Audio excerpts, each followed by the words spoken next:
Good morning. You're listening to the Conservative Cat Show, and I am so excited to be back. Yes, I took Friday off. If you missed our Thanksgiving Day special, I re-aired it on Friday, and it goes into the true story of Thanksgiving. The Pilgrims and the Indians, they did not just sit together and sing Kumbaya. Okay. The Native Americans were not the reason why the Pilgrims didn't die off. It's much more complicated and complex than Squanto teaching the Pilgrims how to plant corn. And, it's much more complicated and complex than that. And really, it's an amazing story of colonialism. Colonialism has like this bad connotation to it, and I don't understand why. It was truly heroic what those 40 people did on the Mayflower, and they boarded the Mayflower, 40 of them. Half of them didn't make it to Plymouth Rock, and those that did, a lot of them died. Edward Winslow, he offered himself up as a hostage for the Native Americans to take, so that way they could come to some sort of negotiations. And it's an incredible story. And if you missed it, it's definitely one you got to share with the kids. Today, we're talking all things news because a lot happened. Trump kind of ripped away these protections from the Somalis in Minnesota late on Friday, and he vowed to send them all back. Good for Donald Trump. Good for Donald. Send them all back. And Ilhan Omar has responded to that. She has fired back. We're going to get to that today. Plus, the Minnesota DHS, the Department of Human Services, they are kind of whistleblowing on these programs. And they're exposing the governor, Tim Walz, and his shocking lies. And they're exposing a lot about this Somali fraud cover-up. So we're going to get into all of it this morning. I also want to get to Chuy Jesus Garcia. He's the Chicago Dem congressman. He's been exposed. They all came together, Congress, and they voted to pass this resolution really condemning Chuy's actions here. And, I'm so sick and tired of the Democrats screaming, democracy! Okay, they preach democracy, and they say that Republicans don't care about democracy. But here we have a Democrat, who has preached democracy, but spit in the face of democracy. So our democratic process, we aren't a democracy, we're a constitutional republic. But we have a democratic process, democratically run elections, and Democrats, they rig the system and rig our elections all the time. So we're going to get to all of it. In case you've missed it, let's review the litany of crises that have kind of erupted under Governor Tim Walz, okay, the Minnesota governor. He has had 2 terms as governor there. Let's start out with this crisis. It was the Summer of Love, where much of Minneapolis burned to the ground, and he didn't ask for National Guard assistance. And his wife actually, in an interview, talked about how she enjoyed smelling the burning rubber because people were lighting cars on fire and lighting buildings on fire. And she, took in all the smells and sounds of the Summer of Love in 2020. Okay, so he didn't call in the National Guard. Before Minneapolis burned down to the ground, he didn't call for their assistance to quell that violence that was happening after George Floyd tragically overdosed on fentanyl. So it depends on who you ask. The woman whom he pointed a gun at her pregnant belly, if you asked her if it was a tragedy that he overdosed on fentanyl, she probably, if she thought it was a tragedy, she probably wouldn't say it was a tragedy. Anyway, another crisis under the Governor Walz administration, under Governor Walz, the trans agenda. We know that policies have been crammed through the state legislature. Policies such as snatching children away from parents who do not affirm that child's identity, aka also known as their delusion. Okay, these policies have been allowed to flourish, such as tampons in little boys' locker rooms, and this really subsequently has destroyed families, has allowed this radical trans ideology to flourish, and it has brought harm to communities.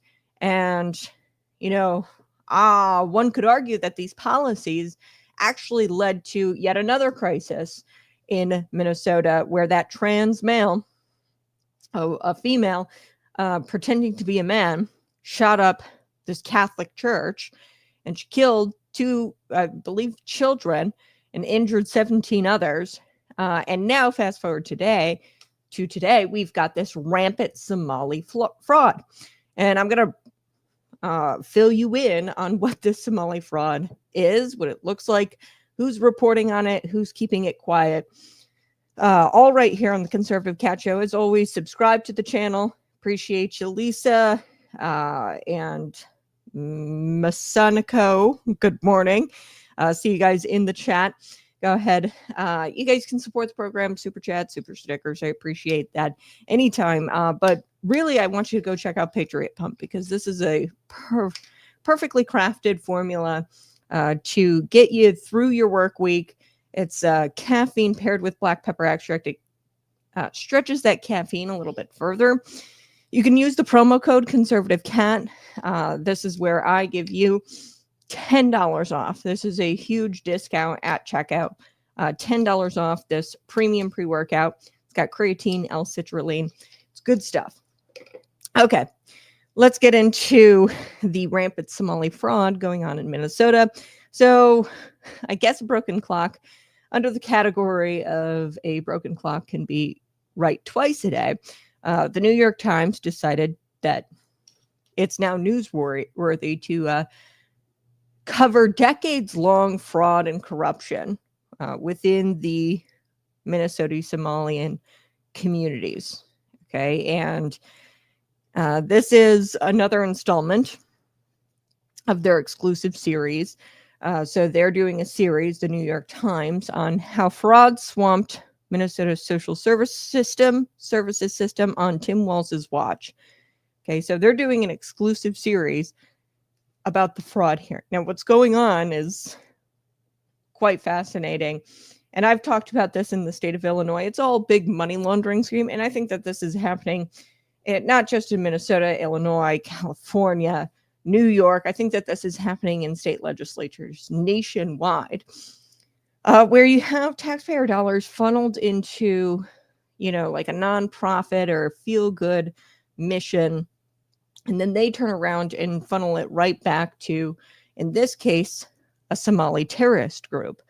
Okay, so for example, in Illinois, which we haven't uncovered this in Illinois, we do know that millions of taxpayer dollars are funneled into nonprofit networks such as ICER, the Illinois Coalition Immigrant Refugee Rights. Okay, this is a nonprofit, and they specialize in providing legal aid for immigrants or for non-citizens, okay, as they call them. Now, what's going on in Minnesota is kind of similar, where they've got these nonprofits, they're funneling taxpayer dollars to ICER, in this case of Illinois. In like 3-month time period, they received $63 million, okay, of taxpayer funds. That's insane. Now, allegedly, their mission is to help out, and we haven't been able to not prove this, okay, that ICER doesn't help out, people with their deportation proceedings or whatever. I think it's all BS. I don't like it. But in Minnesota, people are looking at this now and they're saying, wait a second, they're not actually doing what their mission is and what they're getting these tax dollars for. They're actually funneling it into a Somali terrorist group and sending it back overseas to a terrorist group. Okay, so this is wild. The New York Times, they detail how Minnesota governor not only turned a blind eye to this, what was occurring with the Somalis, but he deliberately blocked anybody who was trying to whistleblow on it. Okay, anybody who was vocal about the corruption, anybody who sought to be a whistleblower on this, he blocked or targeted those people. And this is a damning quote from the New York Times on Tim Walz's failure to stop the fraud that is consuming Minnesota. Check this out. Here you go. Here's the quote from the New York Times. Damning quote for sure. No one was doing anything about the red flags. It was like someone was stealing money from the cookie jar and they just kept refilling it. Wow. So this is pretty damning how fraud swamped Minnesota's social services system. On Tim Walz's watch, prosecutors say members of the Somali community in Minnesota, they have a growing political power. They're largely responsible. President Donald Trump has drawn national attention to the scandal amid his crackdown on immigration. Okay, so now I'm going to share with you what the Minnesota Department of Human Service employees said. So these are the employees of the Department of Human Services. Okay, and this is a long tweet, but I'll share with you everything that they said because it's very important. Like I said, they were stealing money out of the cookie jar and just kept refilling the cookie jar. And these are Somali groups. I'd imagine a lot of these nonprofits who specialize in Somalian refugees and obtaining legal services for them, getting them to a citizenship status. There's a lot of nonprofits out there that do that. You got the tax dollars that are funneled to those groups, but those groups don't actually do what their mission says, like actually helping out asylum seekers, true asylum seekers. They take that money and then they funnel it back to home, Somalia, and to a terrorist organization, which I'm going to get to here in just a second, which is why Donald Trump has said no more Somalians to Minnesota. So Mr. Walz, second-term governor, he gained national attention. We know him. I'm going to not share this right now, and then I'll pull it back up once I get to it. But we know he gained national attention because he ran as vice president with Kamala Harris last year. And, he said this week that claims of racism did not hinder his administration's response to the fraud. So he was asked, hey, people accusing you of racism, is that why you didn't address the fraud? And he said that his administration erred on the side of generosity during the pandemic. Okay, and that the state pushed out large sums of money quickly to try to keep Minnesotans housed, fed, and healthy during the pandemic. Then Mr. Walz said this, quote, "The programs are set up to move money to people. The programs are set up to improve people's lives, and in many cases, the criminals find loopholes." Mr. Walz, who's seeking a third term next year, has created a new task force to pursue fraud cases and has made it easier for state agencies to kind of share information with one another, and has announced plans for new technology, including artificial intelligence tools to spot suspicious billing practices. Here's what Mr. Walz said. He said, the message here in Minnesota is if you commit a crime, if you commit fraud against public dollars, you are going to prison. So since Walz failed to be voted in as the nation's vice president, a permanent governorship is politically the end of the line for him. Like he's dead. Okay, politically. This last term is the end for Tim Walz politically because he failed to become the nation's president. And really, his state is just a mess. We talked about the other crises outside of the Somali fraud. So these revelations could really derail him in that gubernatorial race. And it could throw that governorship into a Republican's hands. That's why this is so important. Okay. Tim Walz, because of this fraud, is not going to get reelected again. That's why this is so important. And, the fact that our public dollars were stolen and given to a terrorist group, that's also why this story is very important today too. And it's happening in states everywhere. I think that it's happening in most state legislatures. It's just this one you can prove. There's going to be investigations. So the fraud has already become a very central issue in this very competitive gubernatorial race in Minnesota. Lisa DeMuth, she's a Republican. She is the Minnesota House Speaker. And she accused the governor of raising taxes, so filling that cookie jar. This was a damning quote out of the New York Times, and the New York Times, has been looking into this decades-long fraud. Of all of a sudden, the New York Times thinks that this is newsworthy. By the way, this has been going on for decades. But the House Speaker here, Lisa DeMuth, who is running for that in that governor's race, accused the governor of raising taxes while letting fraud run wild.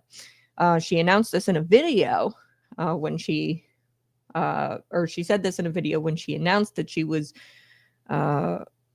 running for governor. Okay, so Mr. Walz, in recent months, his administration has shut down the housing program altogether.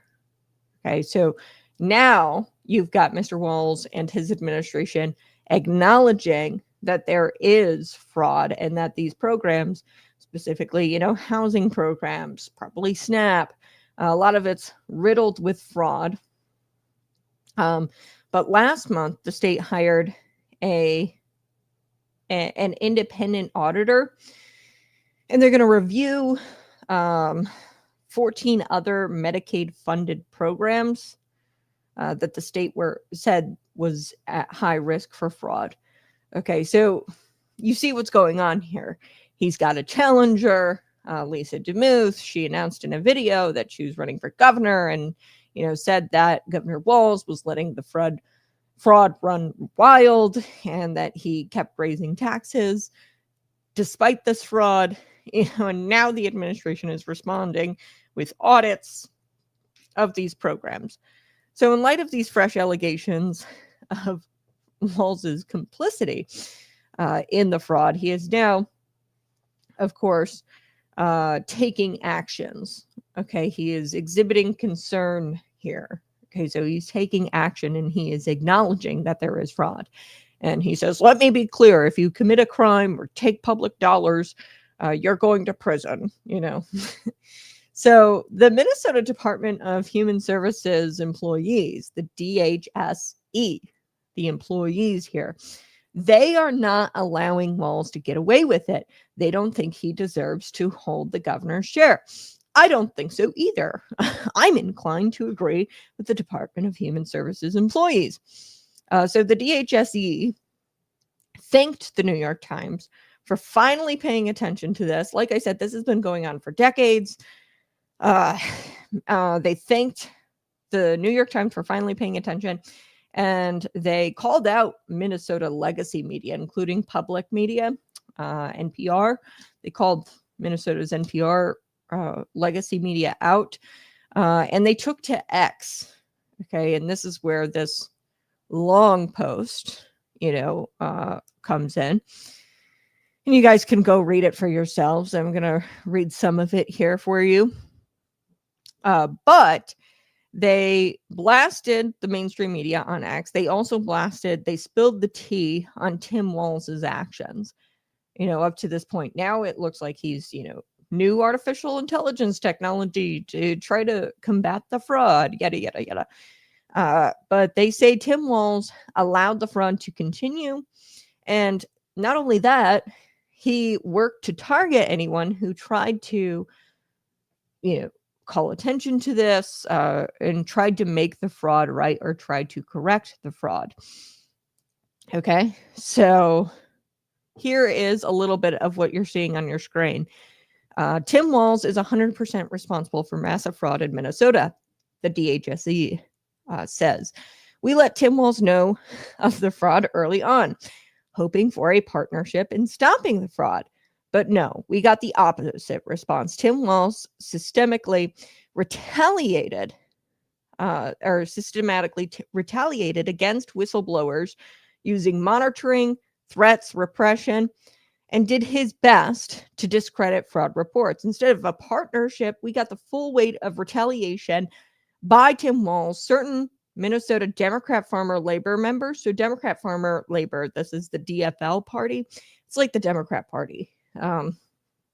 So they're affiliated with the Democrat Party, and they said certain Minnesota Democrat members and mainstream media. Okay, we got the full weight of retaliation from not only Tim Walz, but mainstream media and Democrats. Okay, in addition to retaliating against whistleblowers, Tim Walz disempowered the office of the legislative auditor, allowing agencies to disregard audit findings and guidance. Media and politicians supporting Tim Walz or the DFL agenda, the Democrat agenda, attacked whistleblowers who were trying to raise red flags on fraudulent activities. This is a cascade of systemic failures leading up to Tim Walz.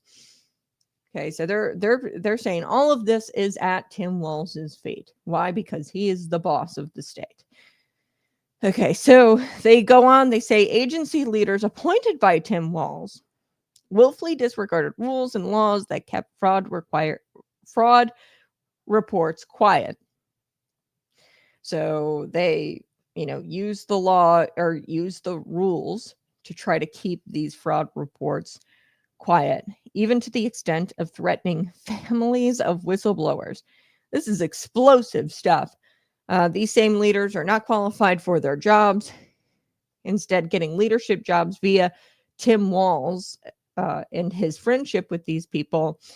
So state government has been left floundering. Okay, so they're blasting everybody here. DFL, so the Democrat, farmers, laborers, Democrats, lawmakers, they refuse to acknowledge the fraud and deflect from any serious conversation to stop the fraud. Biased mainstream media, such as WCCO and NPR, so Minnesota Public Radio, I'm assuming, had no interest in covering the fraud and doing stories on the fraud happening in our own state. Programs, especially behavioral health and disability services, were built without any guardrails against fraud, all with an attempt to extract more funding from the legislature and the federal government. As staff, we firsthand witnessed and observed fraud happening, yet we were shut down, reassigned, and told to keep quiet. Sometimes more. Leadership did not want to appear to discriminate against certain communities and were unwilling to take action, such as stopping fraud that would have had an inverse or adverse impact on their image. So they're saying that these leaders in these agencies, they didn't want to look at the fraud because they didn't want to appear to discriminate against these groups because that would impact their image. I'll tell you what's actually going on here, and it happens in Illinois all the time. Nobody wants to call out the fact that, for example, I just go back to ICER just because I know the numbers on this one. ICER, the Illinois Coalition of Immigrant Rights Group or whatever, they have received over a 3-month time period, and it's even more than this, $63 million. That's just in 3 months. That's insane. Nobody wants to call that out. Your Democrat lawmakers aren't going to call that out. Why? Because that nonprofit turns around and supports Democrat lawmakers, makes up these fancy press releases that, hey, they care about our immigrants and our immigrant community. So anything that damages their political image, they're not going to, come out and say anything against them. And I think that's what's going on here in Minnesota. These politicians, the DFL, the Democrat Farmers Labor Party, Democrat Party, they didn't want to come out and say, hey, these Somalian nonprofits, they're turning around and they're not actually doing their mission here, which is to help immigrants with the resources and services, but rather they're turning around and funneling that back home to a Somali terrorist group. Okay, they don't want to say anything because that's going to damage their reputation with not only the Somali nonprofits that they rely on for either campaign donations or press releases or campaign fundraisers.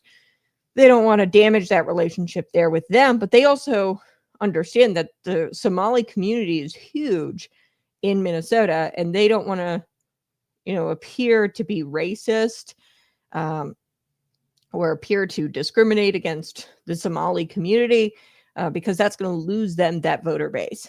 Okay, so the X post goes on here, and they say, to date, not a single agency leader has been held responsible for their role in the fraud, whether it's Shireen Gandhi, Jess Gill, Jody Harpstead, Natasha Mers, Eric Grumdahl, or others. So the DHSE, the Department of Human Services of Employees, in this X post, they named names. They name dropped. This is huge stuff, folks. I'm going to stop sharing this for now. But we're not done with it. I'm going to go on. They said, quote, it is a structure created and maintained by Tim Walz, who has created an environment of interrelated agencies and institutions, including the media, that help foster fraud through retaliation and turning a blind eye in exchange for political gain in the form of high power agency leadership jobs or perks. Okay, so if you turn a blind eye, if you are, and here's what they're saying in this X post, if you are Shireen Gandhi, or if you are Jody Harpstead or Natasha Mers or Eric Grumdahl, if you are any of these agency leaders and you turn a blind eye, you are turning a blind eye in exchange for political gain in the form of a high powership role, a leadership role with the various state agencies that those leaders or that those people represent. Okay, so, oh boy. That was explosive. This X post, that's going to leave a mark. DHSE, they're pointing out what I pointed out in 2024, what you pointed out in 2024, that this Governor Tim Walz guys, Governor Jazz Hands, when he pranced around like a loser, okay, in 2024 on the debate stage or on the stage. I forget where that was at. I think it was the DNC at the convention. He pranced around, did jazz hands, and he claimed that he was the epitome of leadership and masculinity, and that our current vice president, J.D. Vance, is just super weird. I pinpointed this a long time ago in 2024 that this guy is a liar and that he's weird. And these lies, also include something more. These lies, the cover up, the, political gain in exchange for turning a blind eye to his friends in these appointments in these various state agencies. On top of all of that, the lie goes even further. So the budget surplus, it's so fascinating because Minnesota is a lot like Illinois. So the fact is, Minnesota has never had a surplus. They were given federal ARPA funds that were conflated as surplus money. Okay. And those ARPA funds, the American Rescue Plan Act, were meant to be temporary funds and were to be used to create these funds were used to create more leadership positions for Tim Walz's buddies. Okay, that's what they use these ARPA funds for, to create more services. Okay, permanent service programs. These were meant to be temporary funds. Illinois has done the same thing. We claim surpluses all of the time. We just put those federal ARPA funds into this little kitty, or the road fund. We're running a surplus in that, but really we're struggling because we have a deficit. We have the pension debt, $150 billion. Like, we don't have a surplus, okay, in the state of Illinois. But they make it look like that with political math. And they did that here. And what they did with the ARPA funds in Minnesota is they created more leadership positions for Tim Walz's buddies. As such, this is what the DHSA says in the X post: we can't fight fraud in Minnesota alone, hence why we're appealing to federal levels of government.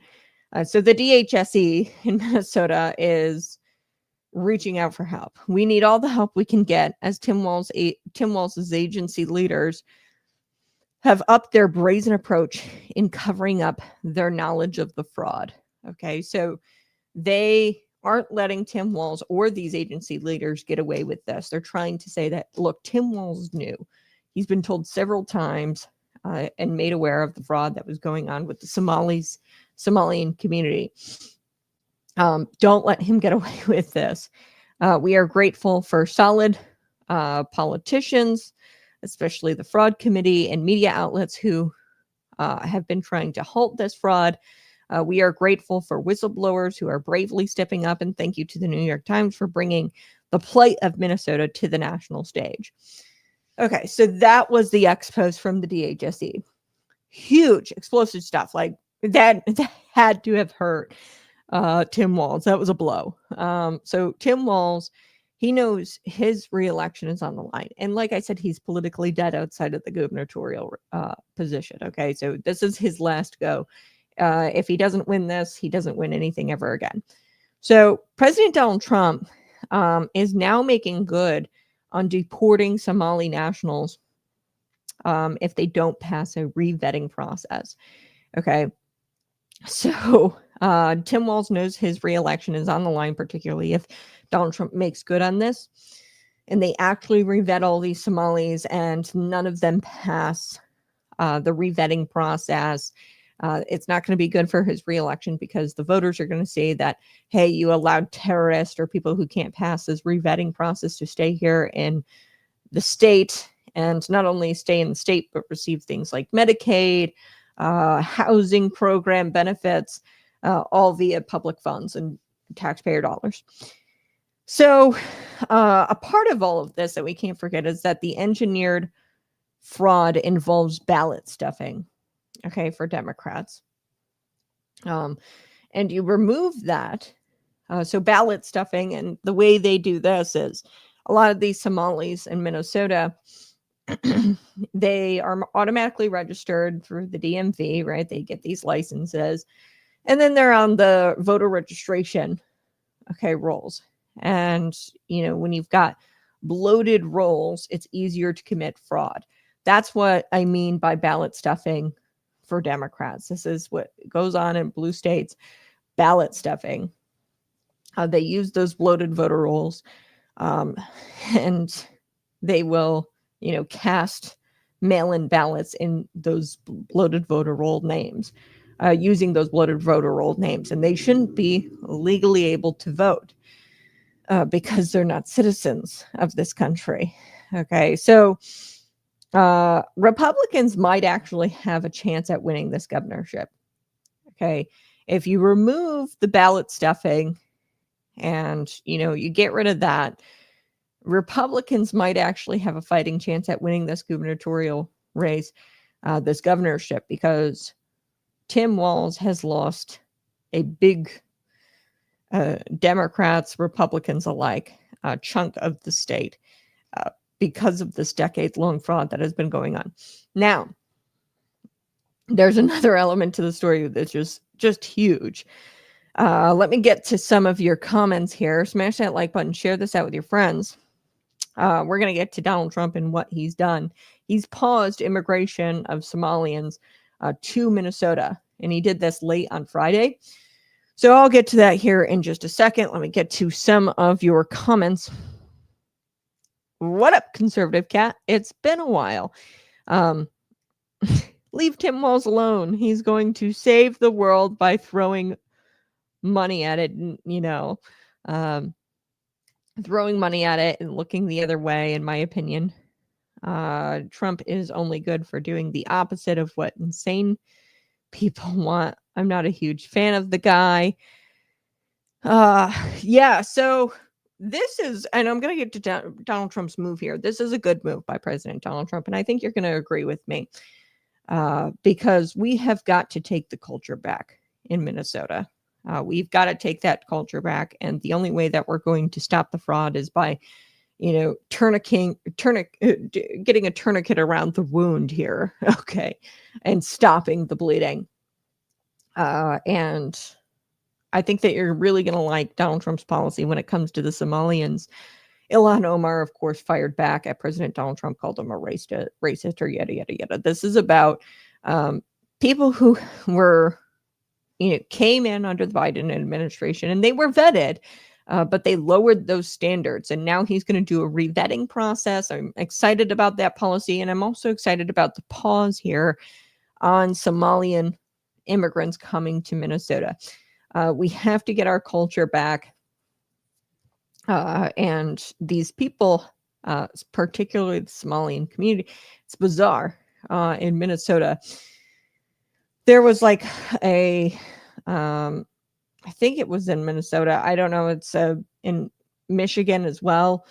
But there's a huge Somalian population, Islamic population there, and it's becoming tribal. Like there's tribal infighting now. Like it's not even really American politics anymore. Now you have like tribal infighting going on in these states. So let me get to President Donald Trump's policy because I think that you're going to like it. But yeah, Governor Tim Walz, he's just throwing money, filling the cookie jar. Okay, he's filling the cookie jar that's being stolen out of, and he just keeps filling it and raising taxes and filling it, although there's this wild, rampant fraud going on. Okay, so President Donald Trump, late on Friday evening, here's his policy. He is terminating temporary protected status for thousands of Somali nationals in Minnesota. Okay, so this move is to take effect immediately. So this, of course, is tied to this fraud that has been uncovered in recent days with taxpayer money being funneled into the Al-Shabaab terror group. Okay, so Minnesota, under Democrat Tim Walz, has been the hub of fraudulent money laundering. Trump announced on Truth Social, he says, quote, "I am the President of the United States hereby terminating effective immediately the temporary protected status program for Somalis in Minnesota. So the TPS program. Somali gangs are terrorizing the people of that great state, and billions of dollars are missing. Send them back to where they came from." He sternly declared, he goes, "It is over." Okay, so a little bit of background. Minnesota, I don't know, this was like a few years ago. There was this Feeding Our Future fraud case. Like I said, these nonprofits, they've got to go. I am, I used to, similar to, the SNAP program, H-1B visas. I used to be sort of moderate on that, plenty of immigration statuses, visas, student visas, work visas. Now I've been pushed so far right where I don't want any of it. I don't want SNAP. I don't want the work visas. And I don't want nonprofits. I don't understand why they are tax exempt. Everybody else in the world pays tax. If you make a product, create a service, or provide a service, you have to pay taxes. They're tax exempt, and there is no hey, why? I guess the Internal Revenue Service probably checks in on them and make sure that they're actually fulfilling their mission and maintaining their 501c3 and justifying their tax exempt status every year to the IRS, maybe. But I don't think it's fair. And I point to the $250 million that went to Feeding Our Future nonprofits. It was a huge initiative. Loads of nonprofits were involved. And this was a fraud case. And that happened in Minnesota. And now we've got these fresh reports of terror, really taxpayer-funded terror organizations being funded through the state's Somali community. And Trump's decision here to shut this off, to tourniquet really the bleeding and to, apply a tourniquet, which is to remove this temporary protected status from the Somalis there in Minnesota. This decision is challenging the political progressive, the heart of the progressive machine. And this is going to set a precedent. You know, I get that this is happening in Minnesota, but once this happens, then all the other states have got to be pooping themselves right now, looking at what's going on in Minnesota. Because like I said, this kind of stuff goes on in all the state legislatures. It's just that it's never been reported on widely, and people don't care. People are starting to care because there's a governor race here, and this DeMuth woman, the Minnesota House Speaker, the Republican, is calling attention to it, and it's becoming an issue for this race. So, a report this week by the City Journal made the fraud involved in the COVID era Feeding Our Future program look like chump change in comparison. Okay. So Minnesota, according to the report by the City Journal, has suffered billions in taxpayer-funded fraud under Governor Walz, much of it allegedly perpetuated by members of the state's large Somali community. Okay, so the Somalis in these nonprofit organizations and these lobbyists and people who are obtaining taxpayer dollars for some sort of bogus mission that they've, have cited. They are taking that money and then they are funneling it back to Al-Shabaab, which is this terror group back in Somalia. They've managed to take advantage of one of the nation's most generous welfare systems, the Minnesota Medicaid Housing Stabilization Services Program. Okay, the Somali community has taken advantage of this very generous welfare program, while Democrat officials and compliant media have turned a blind eye to this. We're really looking at here billions of dollars in lost taxpayer funds. And it gets worse because federal counterterrorism sources tell City Journal that millions of those stolen dollars have been funneled to Somalia and have wound up funding a terror group called Al-Shabaab. One confidential source told the outlet City Journal that the largest funder of Al-Shabaab is the Minnesota taxpayer. Wow, that's explosive stuff there, folks. One confidential source said that, and then we've got Minnesota having the biggest Somalian community population in the country. The TPS program offers, so this temporary protected status program, it was under Joe Biden. It offers Somali nationals a temporary safe haven to, live, work here legally due to their home being a war zone. Okay, well, newsflash, it's always a war zone over there, okay? Like, it's never going to change over there. Why? Because they, beat you up or they attack you if you look at them sideways, right? Okay, so that is the way it is in Somalia. So the TPS, the temporary protected status for Somalians, was extended under the Biden administration. And it was set to run through March 17th, 2026. Not any longer. As the president states, it is over. We're done with the temporary protected status. Now, Ilhan Omar, she chimed in, fired back at President Donald Trump's Truth Social post, saying that, hey, we're done with the temporary protected status, because there wasn't a whole lot of vetting going on. I mean, there was under the Biden administration, but it was low standards, okay? Ilhan Omar, she fires back, and she came to the United States in 1995, and she was 12 years old at the time, and her family fled a civil war. Like I said, they're warring all of the time, okay? So it's silly to grant these people temporary status because it's never going to be temporary because they're warring all of the time over there. Because God forbid you have some sort of other god other than Allah or whatever the Somalians are into. Okay. They'll kill you if you, worship freely, if you wear something that isn't a burqa, right? They're going to be at war forever, as was the case in 1995 when Ilhan came over here. Omar, she fled from civil war in Somalia. She lived in a refugee camp in Kenya for 4 years before resettling in the United States. And Trump has often gone out there and said, hey, look, this country is a hellhole. They keep warring over there. And you're going to sit here and criticize the United States. You're going to sit here and criticize me because I'm done with this. You're going to criticize the United States. I can always book you a flight home, Ilhan, if you want. Here's what Trump said.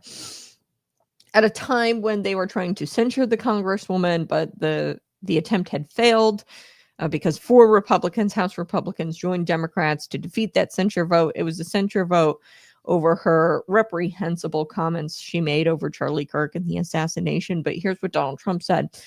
He goes, I love these people. They come from a place of nothing, no anything. And then they tell us how to run our country. Yeah, that's President Donald Trump talking about Ilhan Omar. And yeah, he's exactly right. These people come from nothing.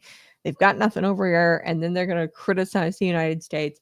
And he says, I'm sick of it. And good for him. I think that this is a fantastic policy to really revoke this temporary status. It was extended under the Biden administration for Somalis to go to Minnesota. Clearly, they can't be trusted because this massive fraud operation has gotten really out of hand to the point where we are now, the Minnesota taxpayer is now the largest funder or the largest fundraiser for the Al-Shabaab terrorist group. So, yeah, I bet blue states everywhere are crapping themselves right now. They need some diapers because they're next. Okay, if this wasn't covered in Minnesota, I don't think that states like Illinois, New York, California are going to be safe for much longer. All right, this is a conservative cat show. The truth has claws here, and corruption gets scratched. I do want to talk about, the state, because politics isn't just a sport, it's a heist here in Illinois. This story is fascinating because it happens all of the time. And this is just a small example, but finally, because we have majority Republicans, I think, in the House at this point, it's been kind of highlighted. So I'm going to take a quick break, but we're going to come back because Congressman Jesus Chuy Garcia, he handpicked his successor, it looks like.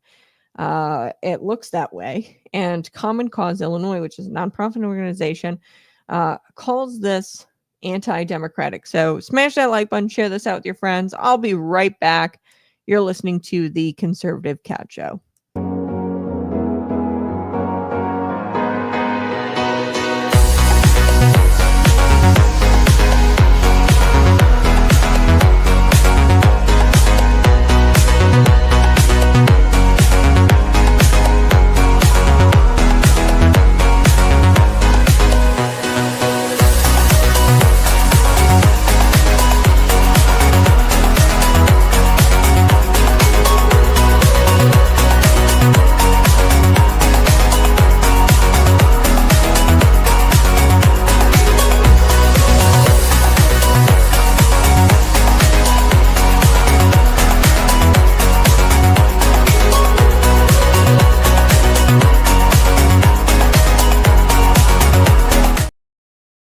Hey, subscribe to the channel. I so do appreciate you being here today. Smash that like button, hit it right now, share this out with a friend, and get a friend to subscribe today. We really want to get to 1,000 subscribers by Christmas. I hope we can do it. We're very close. That was our goal when we started this back in June. I am so appreciative of your viewership, your listenership. As always, the show is on Apple Podcasts, Spotify, if you're more of a listener. We've got big things planned for next year for the Conservative Cat Show. There's going to be more production. There's going to be more stories, more exclusives, more interviews. So you guys are going to definitely want to subscribe so you don't miss any of it. Today, we are talking about Jesus Chuy Garcia. He is worshipped by progressives here in the state of Illinois. And he turns out he handpicked his successor. Okay, it looks that way anyway. And I would say it's anti-democracy. So Common Cause is a nonprofit organization, and they're like a watchdog. And usually they're not super critical of Democrats, but they're calling this voter suppression. And when they're calling it voter suppression, you know it's bad. So grab your coffee, grab your Bible, because the Chicago machine just ran its favorite play again. Pretend democracy, guarantee dynasty. Okay, so they scream democracy, but really it's an oligarchy. It's a dynasty. So Chuy, what he did, he filed, and this is according to Center Square, on October 27th, he files for re-election. Then minutes before the November 3rd deadline, his chief of staff miraculously files to run against him. The next day, okay, after the filing deadline on November 3rd, surprise, he announces he's retiring. So documents show that he had signed his chief of staff's petitions, okay, before that filing deadline, November 3rd. So folks, let's pause here. In Illinois, this is all considered normal. Okay, this happens all of the time. And Common Cause, this nonprofit organization, says that voters were robbed of their choices. Yes, no kidding. Voter choice is like affordable property taxes here in the state of Illinois. It's theoretical, and it is not observed in nature. Okay, we don't get a choice. It's valid. Now, Chuy says that this was all timing and coincidence, okay, and nothing was coordinated. Now, there was a House resolution condemning his actions. Yeah, sure, it wasn't coordinated, and the Cubs win the World Series every year, whatever, Chuy.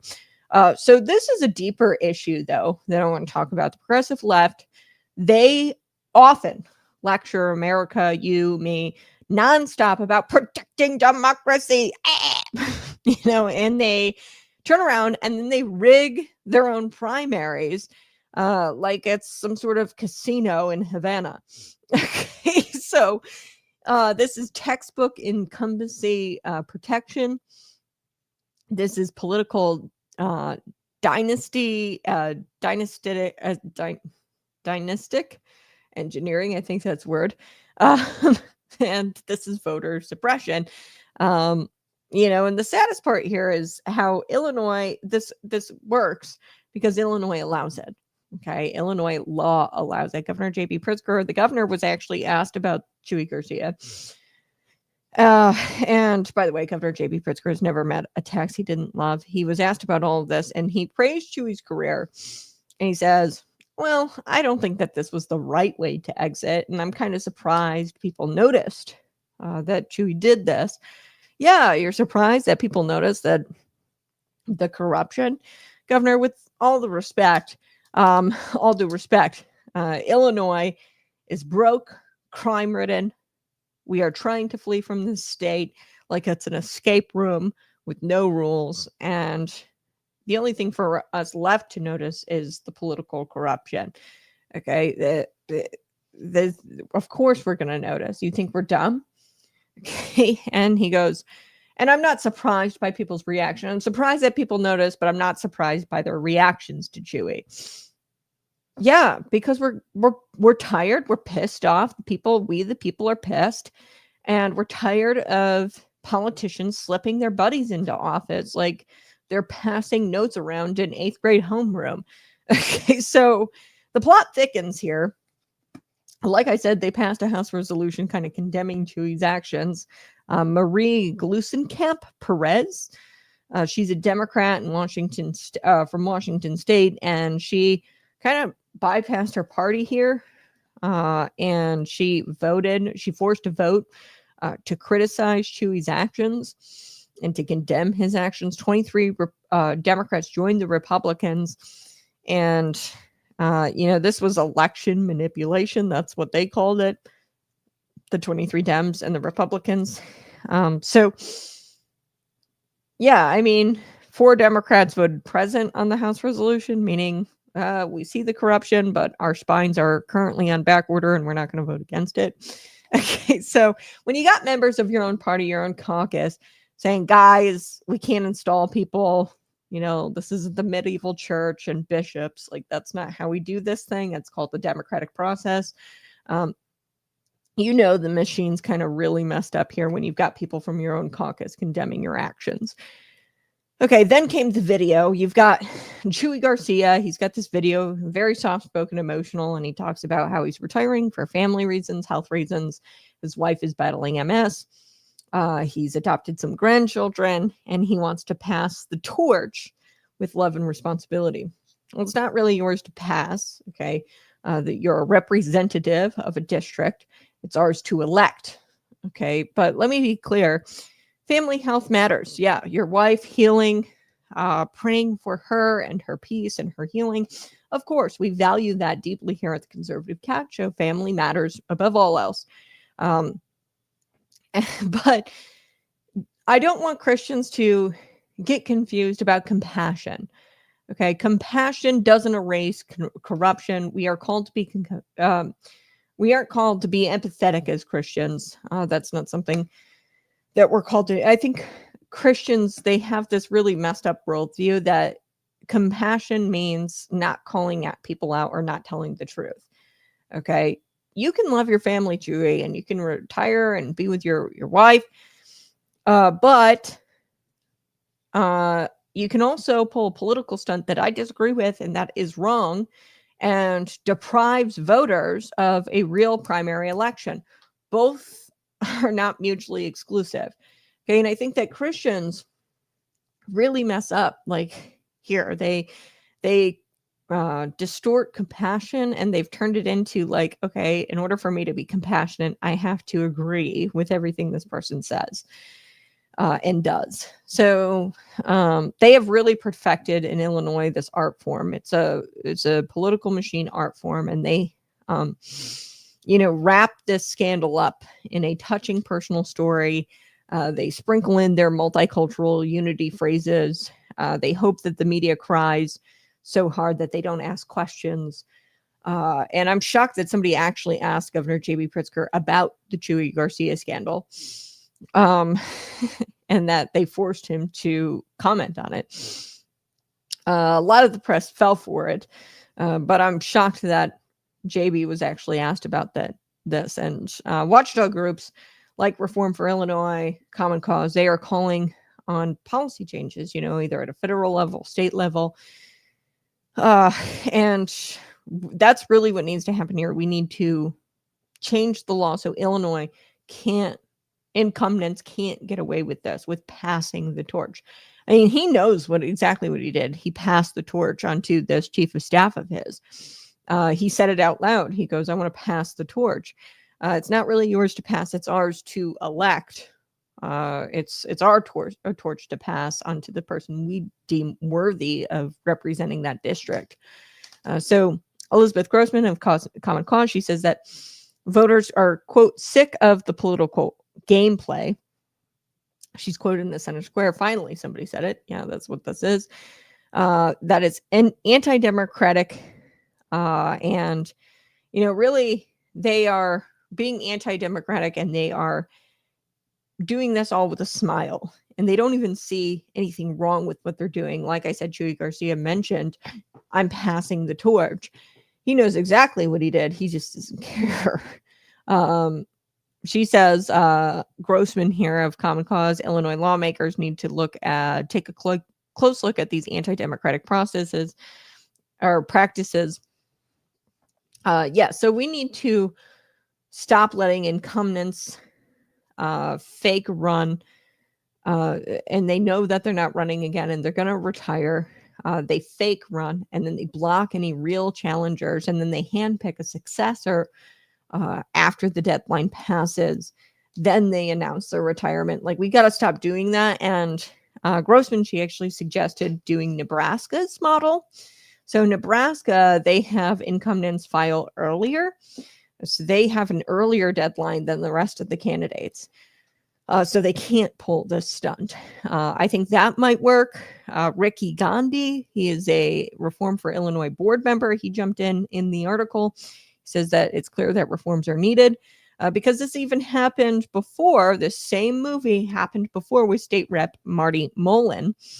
Age 74, did the same thing, waited until the last day, retired, installed his chief of staff, and left voters with zero time to file, other candidates to file against the incumbent. Folks, Illinois politics is like deja vu mixed with Groundhog Day, that movie.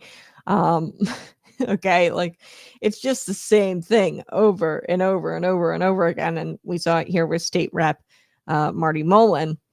So the Democrats' favorite tactic here is to eliminate the competition.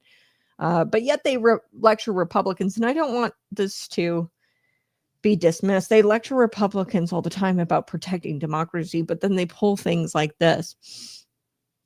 So this is about power. This is not about community. This is about control. This is not about democracy. This is about incumbency, not voter choice. And Illinois Democrats, especially in Chicago, believe political seats are not elected positions, but rather inheritances and torches to pass on to their friends. Okay, and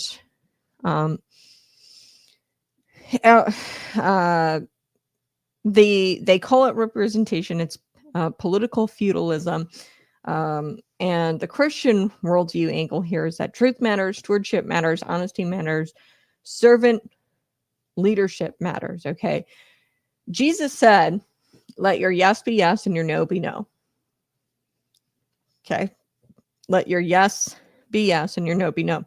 The political machine here says, let your yes be provisional and your no be strategic, and weaponize the filing deadline. Okay, that is what the Chicago political machine says. If you're going to run, run. If you're not going to run, say that outright and then allow people to file. Because when you have an incumbent in there, people might not file because they say, oh, the incumbent's going and I'm not going to, primary him. I'm not going to have a chance at winning. And they don't enter. And, they would have otherwise entered had not Chuy Garcia said that he was running for re-election.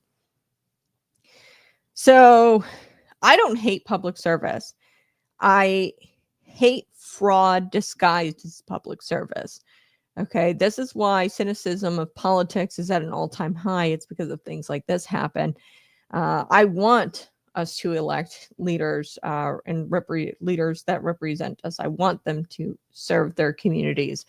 But I have such cynicism for every elected leader because they pull things like this all the time. And it really, gets down to this. We need reforms.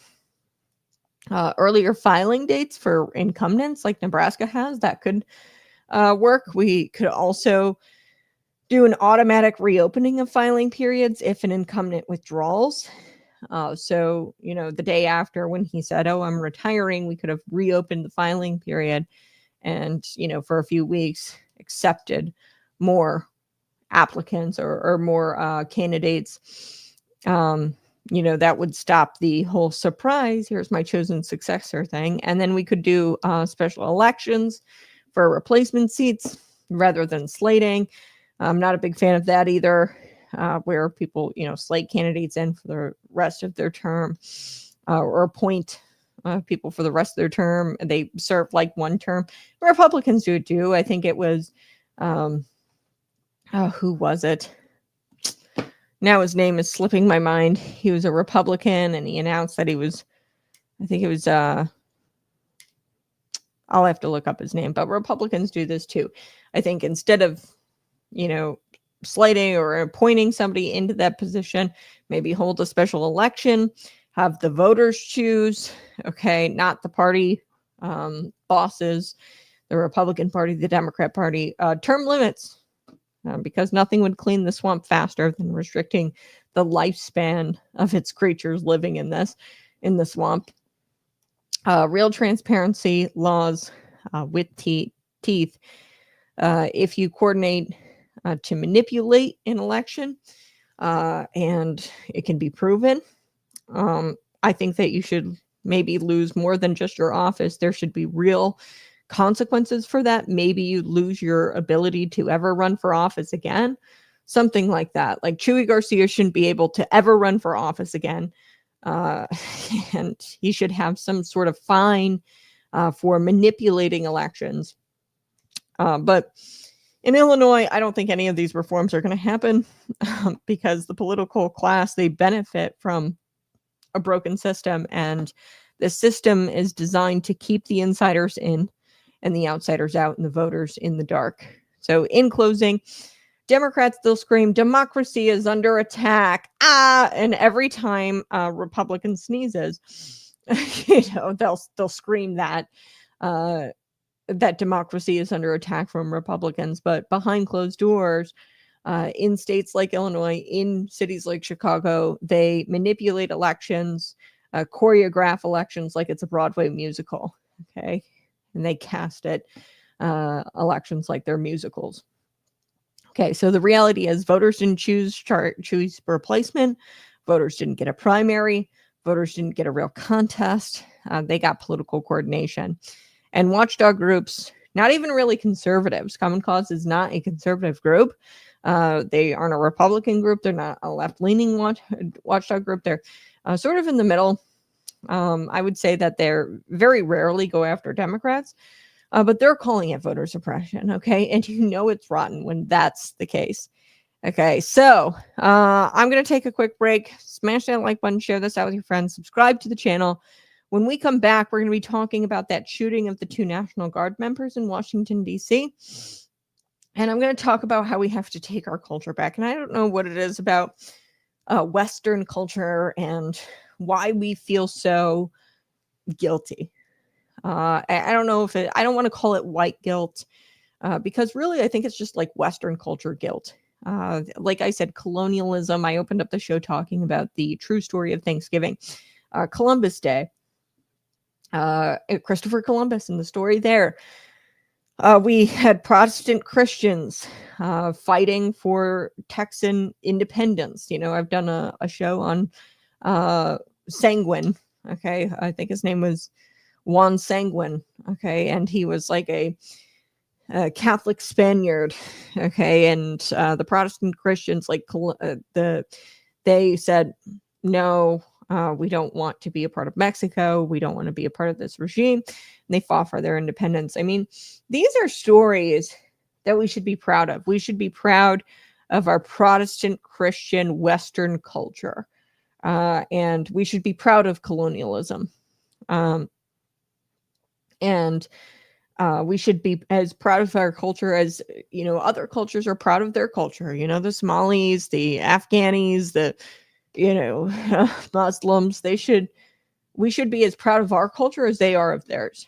And it's fascinating. You see this. I was actually talking to somebody the other day and they said, yeah, well, I'm not going to give my kids anything, you know, because I had to work for everything I have and they should have to work for it too.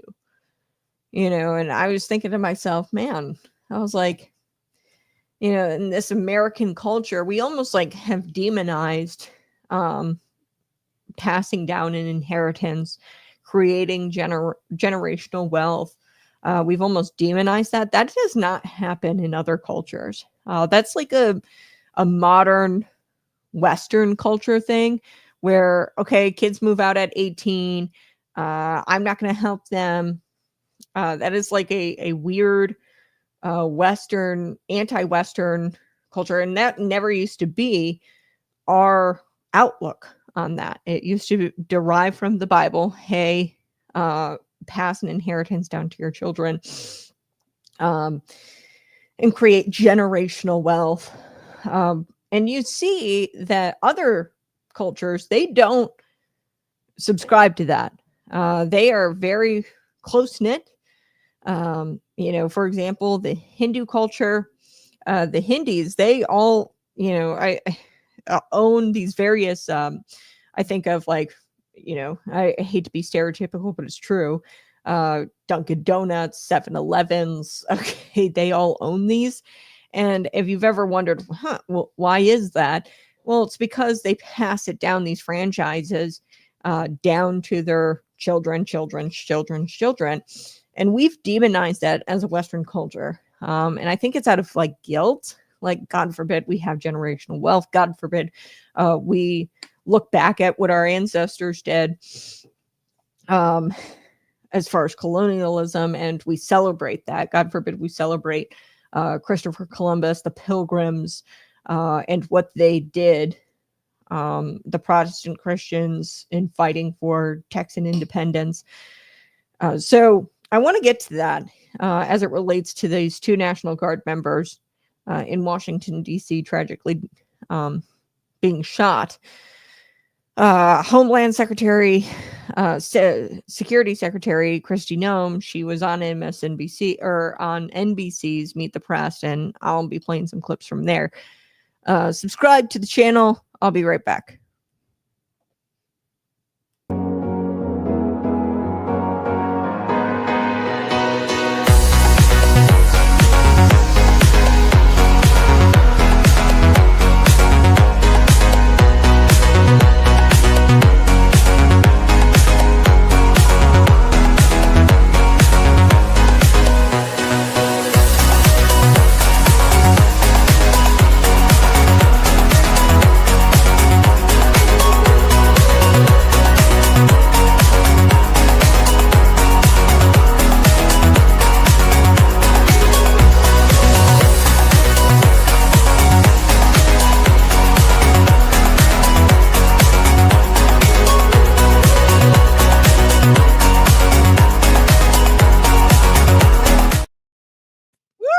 Hey, good morning. You're listening to the Conservative Cat Show. Subscribe to the channel. Hit the subscribe button right now. Immediately after the suspect in this horrific Wednesday shooting of these two National Guard members in Washington, D.C., the suspect was identified as an Afghan national. And immediately after that, questions began to arise about his motive, his admission into the United States, his immigration status, if there was any kind of vetting done on this guy. So on Sunday, you had Kristi Noem joining Kristen Welker on MSNBC Meet the Press to discuss the shooting and the suspect and the asylum program in which he obtained some sort of status itself. So she was talking about the asylum program. Here with Kristen Welker, I'm going to play this clip. Take a listen. Well, we know that this individual came into the country under Operation Allies Welcome and during the Biden administration and that disastrous withdrawal that we all watched unfold in 2021. He's been in this country and was in the Washington state area. We do know that we're talking to his contacts and going through information, continuing to gather that as we go forward, but we're going to use every tool at our disposal to bring him to justice and make him pay for what he has done, not just to America, but how he's devastated these families and taken the life of one of our soldiers and devastatingly injured another one that we're still praying for each and every day. My heart goes out to Andrew and Sarah's families. I can't imagine what they're going through. And President Trump is absolutely dedicated to making sure that he's bringing this individual to justice, and anyone that he would have talked to, anyone that he knows that would have known about this plan and this attack, he will absolutely bring in, and there will be consequences and they will pay. Okay. So that was Kristi Noem. On Sunday with Kristen Welker, and Welker kind of opened up the segment there by asking for an update on the status of the on the investigation and into the suspect and what they knew about the motive thus far. Kristen Welker followed up with another question here about the motive and whether the suspect is believed to have acted alone. So Noem in response shared a notable revelation that authorities believe that the suspect was radicalized once he entered the United States under this program. And I'll get to the unvetted asylum program under Joe Biden. Hold on. Let me pull this up here. I want to make sure I share this one with you. I think this is the right one. Sure is. Here we go. We believe he was radicalized since he's been here in this country. We do believe it was through connections in his home community and state, and we're going to continue to talk to those who interacted with him, who were his family members, to talk to them. So far, we've had some participation, but anyone who has information on this needs to know that we will be coming after you and we will bring you to justice. We absolutely will persecute you because we do know that we will never allow this to continue to happen in our country. Allow individuals who came to our country that were unvetted by Joe Biden, allowed to run free and loose. We are going to bring them to justice and make sure that they're returned out of this country if they aren't here for the purposes of being an American. We believe he was radicalized since he's been here in this country. Okay. So he was radicalized since he's been here in this country, the United States. And he came in under the Biden administration via an asylum program. And I want to get to that because this is an exchange between Welker and Kristi Noem where they zeroed in on how he was granted asylum. So he was granted asylum, the suspect, in April of this year, okay, 2025. But Kristi Noem here in this exchange explained that it's critical to look at the vetting process that takes place, okay, or should take place when these individuals entered the country in the first place, okay? So he was granted the asylum, but there was a vetting process when he entered the country. And in this case, he entered the country in September of 2021 during the Biden administration. Take a listen to the explanation here from Kristi Noem, talking about that vetting process when they originally come here and enter the country. That's the irresponsibility that has completely devastated our country, Kristen, put us in such a dangerous position.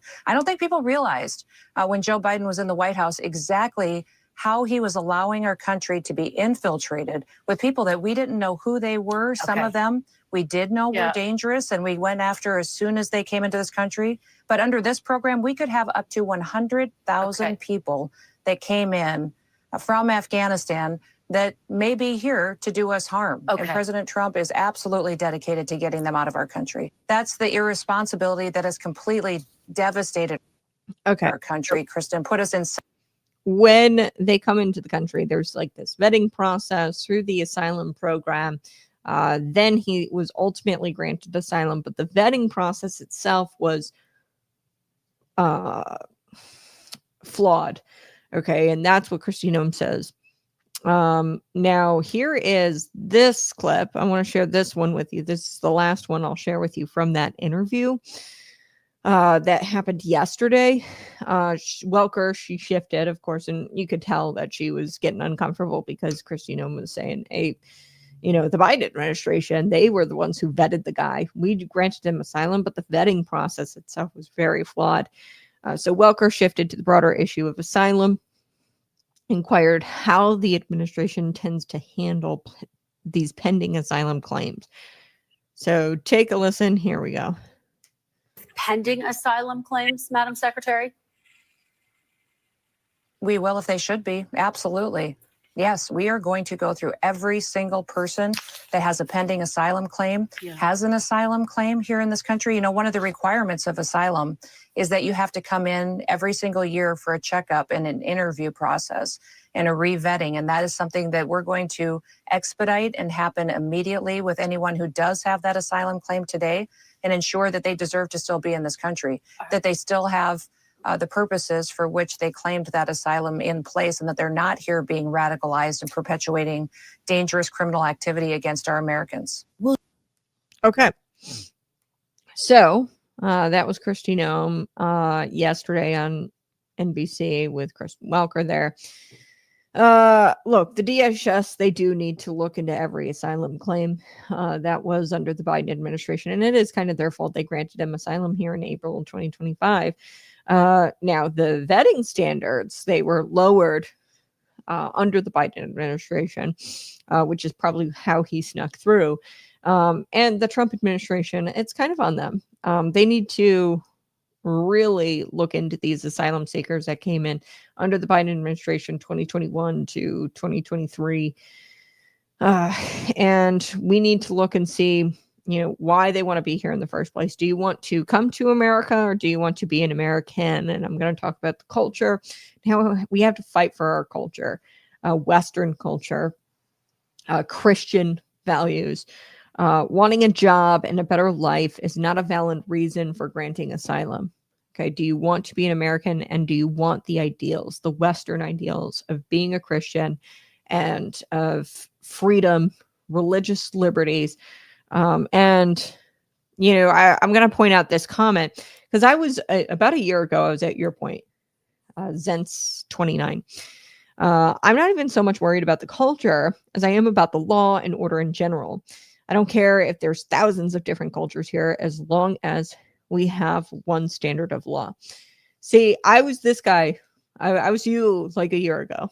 And I don't know, call me radicalized or call me further right now, but I am not of that position anymore. I am pro-America, Western culture, Christian culture. That is what I am pro. Okay, and I'll give you my reasoning here. So yes, the law is the most important, as long as you follow the law. But culture, everything comes is downstream of culture. I think that's the saying. So if you've read Leviticus, and if you've looked at like a lot of the Western, the colonialism, the Pilgrims, Christopher Columbus, the explorers, the people who came here and really developed this Western culture, this idea, the Western culture is this idea of freedom. That's really what it is. And it's really derivative. It derives from the Bible and this freedom that we're all promised in the Bible when you profess Jesus Christ as Lord and Savior. That is the beauty of the West. And you look at the Bible, and in Leviticus, there's a lot of talk of the laws, and our laws are really the West. Our laws are based off of Leviticus. If you were to read through Leviticus, which is really boring, Leviticus is a hard read. But if you were to really read through it, I went through and highlighted in my Bible all of the laws that I see still kind of today. For example, I thought this was fascinating. Animal control, things like that. If your dog bites somebody, you have to put the dog down. That's all kind of derived from Leviticus. Okay. And our laws are built off of that Christian Bible and off of this idea that everybody's created equal and we have freedom. And if you break the law, that freedom can be taken away and you're imprisoned. And Romans 13 talks about punishing evildoers.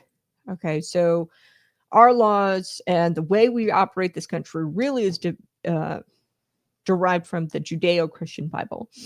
Other cultures, in Leviticus, you've got things like you don't eat dogs and cats, anything with paws, okay, things like that. In other cultures, they eat dogs and cats. Why? Because that's part of their culture, that's part of their religion, and they don't see it as a problem. In our culture, for example, in the Bible, Jesus talks about, I think it's Jesus, not being drunk. Okay, Bible and drunkenness. I'm going to look up that verse really quick because I'm not a pastor by any means, so I can't recite these, but I know it's in there. Here's Ephesians 5:18. Do not get drunk on wine, which leads to debauchery. Instead, be filled with the Spirit. There's multiple verses. Galatians 5:21. This verse lists drunkenness among the acts of sinful nature. Okay, it goes on and on. So all throughout the Bible, it talks about drunkenness. In other cultures, they don't believe that drunkenness is a bad thing. Okay, and our laws are derived from that culture.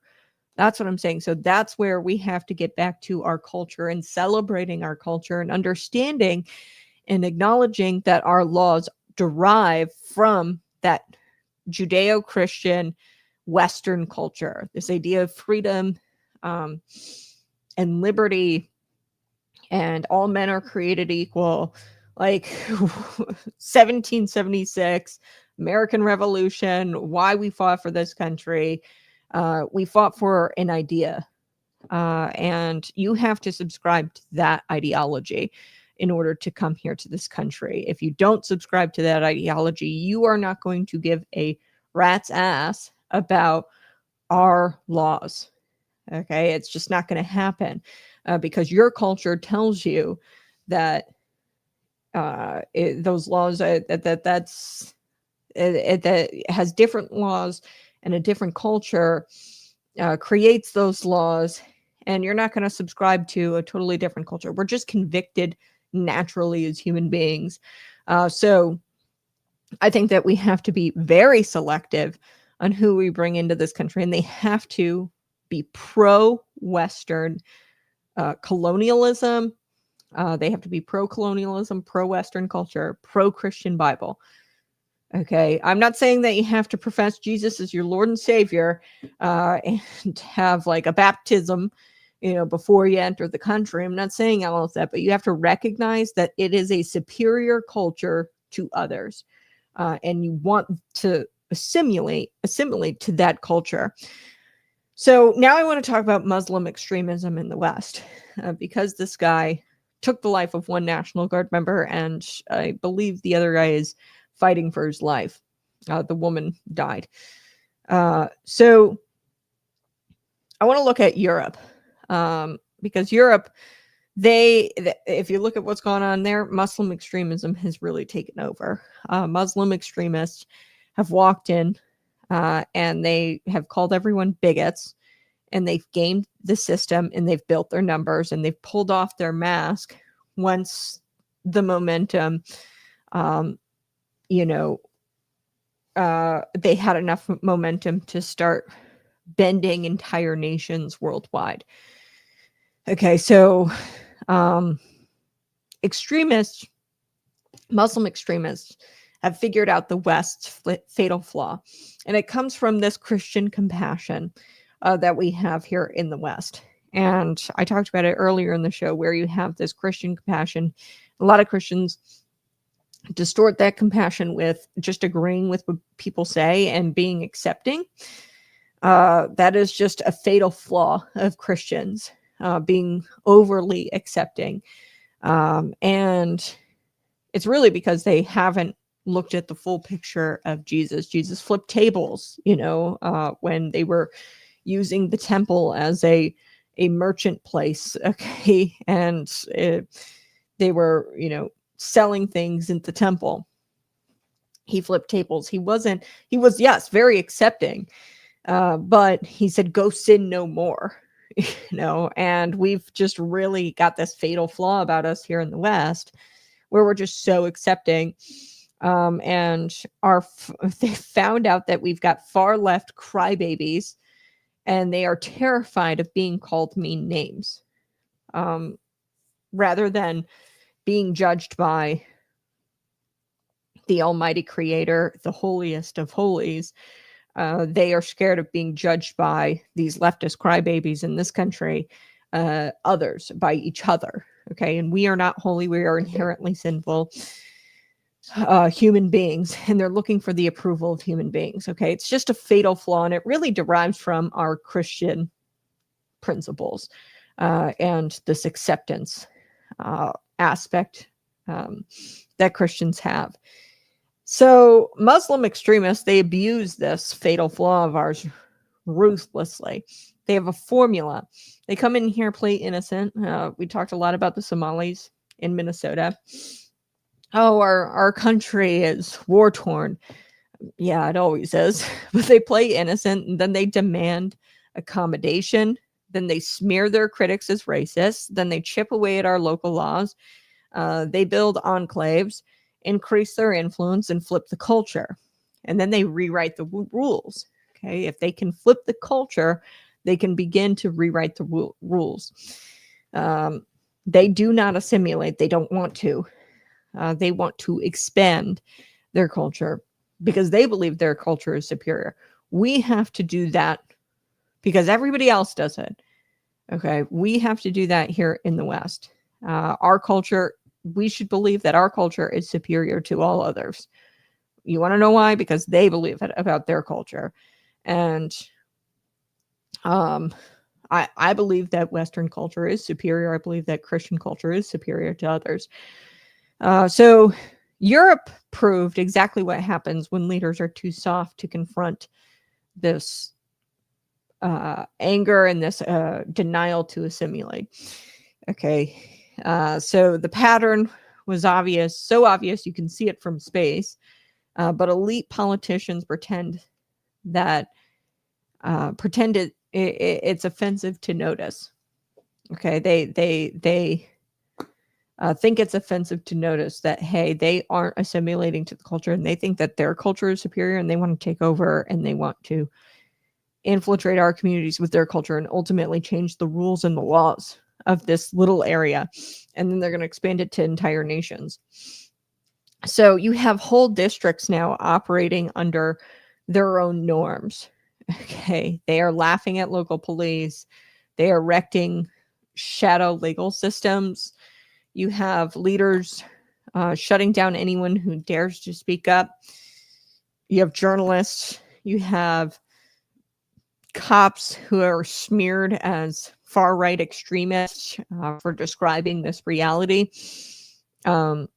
And you have free speech being restricted because, like I said, Western culture, free speech, religious freedom, like the Pilgrims came over here because they fled the Church of England. They wanted to worship freely and they wanted to read the Bible. And the Church of England, they said, no, you can't read the Bible. You have to listen to what the church says and listen to the fathers. And biblically, it says don't call anybody father outside of your spiritual father, right? So that means, in some Christian religions or Christian denominations, they'll call somebody father. The Bible explicitly says not to do that. So these pilgrims, they left because they believed in freely reading the Bible and freely worshiping.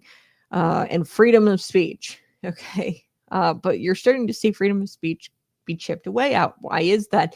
Because there's cultures that are coming over here that don't believe in that, don't believe in free speech. You're starting to see it at a local level where local customs change. And you're starting to see, even in our schools, they don't even call it Christopher Columbus Day anymore. They call it, what is it, Indigenous People Day, or whatever the hell it is. They say that Western values are offensive. Christopher Columbus wanted to spread Christianity and this idea of freedom and liberty and free speech. He wanted to spread all those Western ideas, what we know now as Western values. He wanted to spread all of that. And he wrote this down before he went on his huge voyage in 1492, that his main goal was to spread the gospel and spread Christianity. So, America is walking down this path that Europe has already seen. Okay. It was a slow strategic takeover of the culture. And they did this because the politicians were too polite to say no. And I'm sorry, but there is a superior culture and it's the West. And, America is walking down the same exact path that Europe did. And these liberal politicians in America have done so with enthusiasm, outright enthusiasm. They are all pro-border chaos, weak vetting. The politicians are paralyzed by optics. Activists are treating national security as if it's a college debate class. No, national security isn't up for debate. Okay, national security is national security, which is why I'm so pro Donald Trump's move here to stop the temporary protected status for Somalians, coming to Minnesota. I'm so pro Donald Trump saying, hey, no, we're going to issue strikes against Venezuelan drug boats. Okay. That national security isn't up for debate. It's not like debate class in college. Okay. The commander in chief is in charge of that, and that should be respected.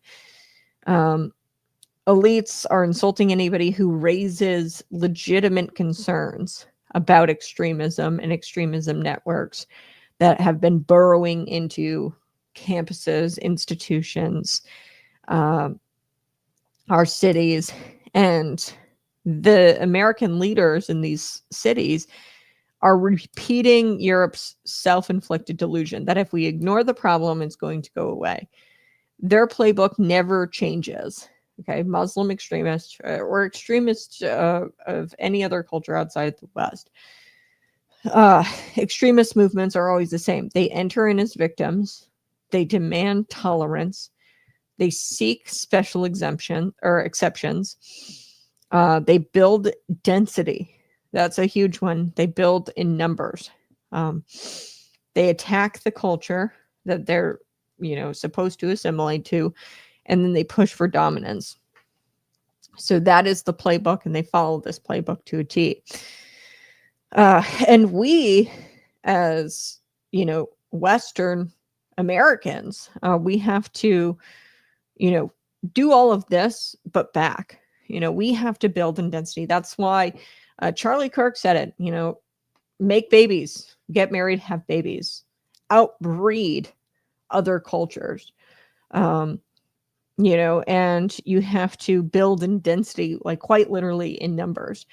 And then you have to attack their culture. Look, bestiality is a thing in Muslim culture. Eating cats and dogs, let's start attacking their culture for what it is. I mean, you're not lying about it.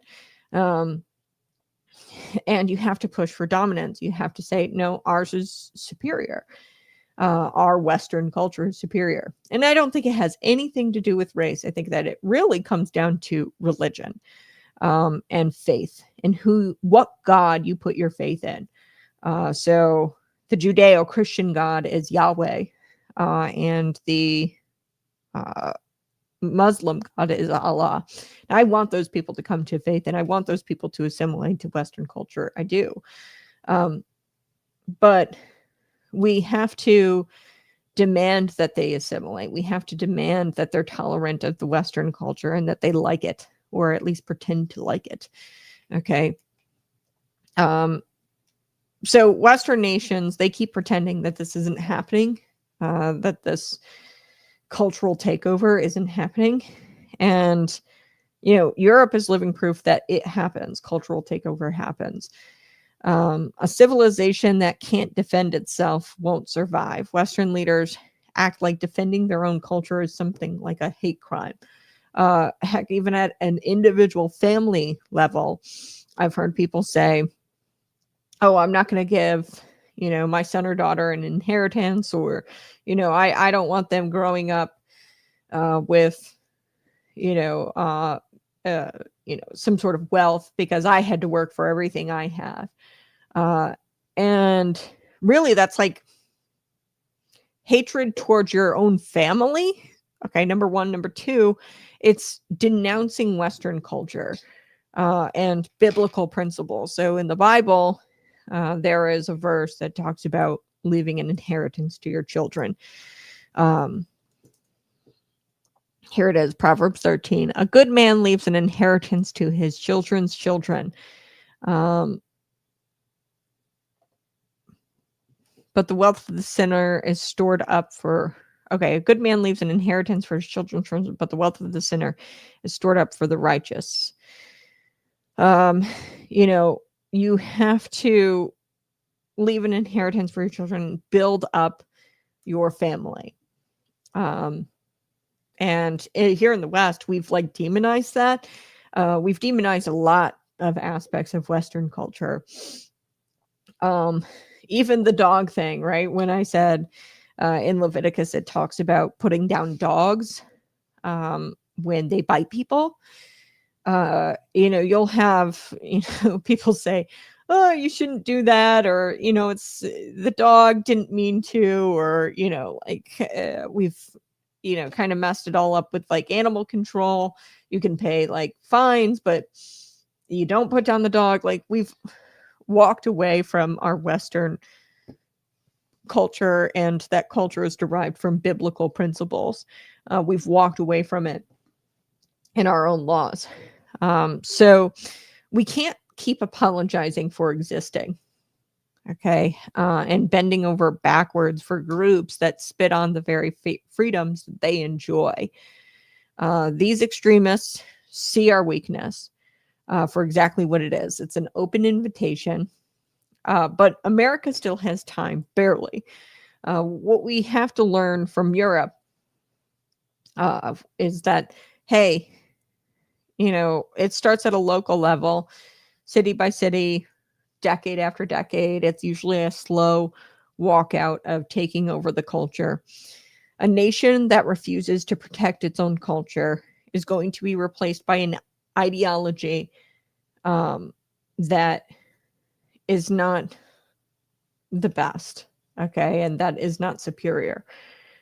So we really have to take back our culture. All right. I'm going to take a quick break. Actually, that's the end of the show. I think that's all I've got for you today. I'll end on a light note. Actually, we'll talk about this guy. I've got one more video to share with you. This is really funny. This liberal guy, PETA guy, he's protesting people eating turkey on Thanksgiving. Take a look at this. This is really funny. Here we go. A man dressed as a turkey spent his lunch hour on a large cutting board in downtown Jackson yesterday. As you might imagine, and as intended, it turned a lot of heads as people passed by the demonstration at East Capitol and North Congress streets. The man remained in place on that cutting board for an hour and a half, dressed head to toe as a Thanksgiving turkey. The PETA supporter says he was trying to make a point. Turkeys and other animals killed for food feel pain, fear, love, and joy. Yet the billions of them killed for food every single year are confined to crowded, filthy factory farms where it's wall-to-wall misery before a terrifying trip to the slaughterhouse and a violent, painful death. Melito there hopes to convince people to have a vegan Thanksgiving this year. You can learn more about that on the PETA website. Oh, God.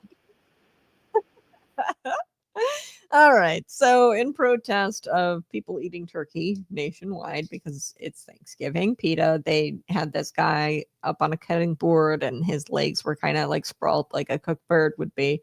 And they thought, oh, this is definitely going to stick it to the meat eaters, according to PETA. Feast your eyes on this. In time for Thanksgiving, a nearly naked PETA supporter lied down with two giant turkey carcasses on a cutting board near downtown intersection in Jackson. On Wednesday, the eye-popping appeal aims to urge onlookers to relate to who's on their plate and give birds a break this holiday by opting for a delicious vegan roast. What the hell would be a delicious vegan roast, by the way? Like, I don't know. Like, would it be a bundle of seed oils and food that's bioengineered in the lab? I might be in the minority here. Maybe I'm in the majority, but that doesn't sound appetizing to me. What the hell is a vegan roast? What does it consist of exactly? Turkeys are thinking, this is what PETA says, and feeling individuals who feel pain just as humans do. That's just not scientifically correct. Turkeys do not feel pain in the same way that human beings feel pain. Okay. They don't want to be stuffed and carved into pieces for a fleeting taste of their flesh, says PETA President Tracy Ryman. PETA's provocative holiday spread encourages everyone to tuck into a savory vegan roast that gives everyone something to be thankful for. Okay, so this president and PETA in their statement, like, how many people do you think that they convinced to go vegan this last Thanksgiving? Yeah, that's what I thought. None. Okay, they didn't convince anybody not to eat some turkey. I had some turkey. It was delicious. That being said, birds are food. Okay, birds, some birds are food. Don't eat a bald eagle, right?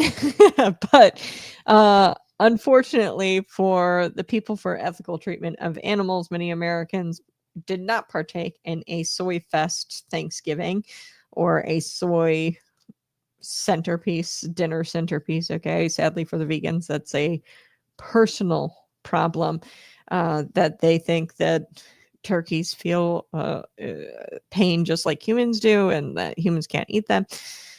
Yeah, it's just insane. We are to take dominion over the earth. The Bible instructs us to do that. And part of that is eating the animals. Okay. I think it's worse to eat the animal's food that it depends on to survive. It's actually more ecologically sound ideology to not eat the animal's food, which they rely on. They're going to die more if you take away their food source, their only food source, and you are consuming it. All right. I agree with pretty much everything you said. I just don't think it needs to be Christian. Yeah, I mean, I'm going to push back a little bit. Look into colonialism and history. Most of, like, Christopher Columbus did it because of the Christian element. Okay, he wanted to spread Christianity, and he came to this country, and they were savages. They were doing human sacrifices, and he put a stop to all of that. He said, "No, this is not what Christianity demands of people."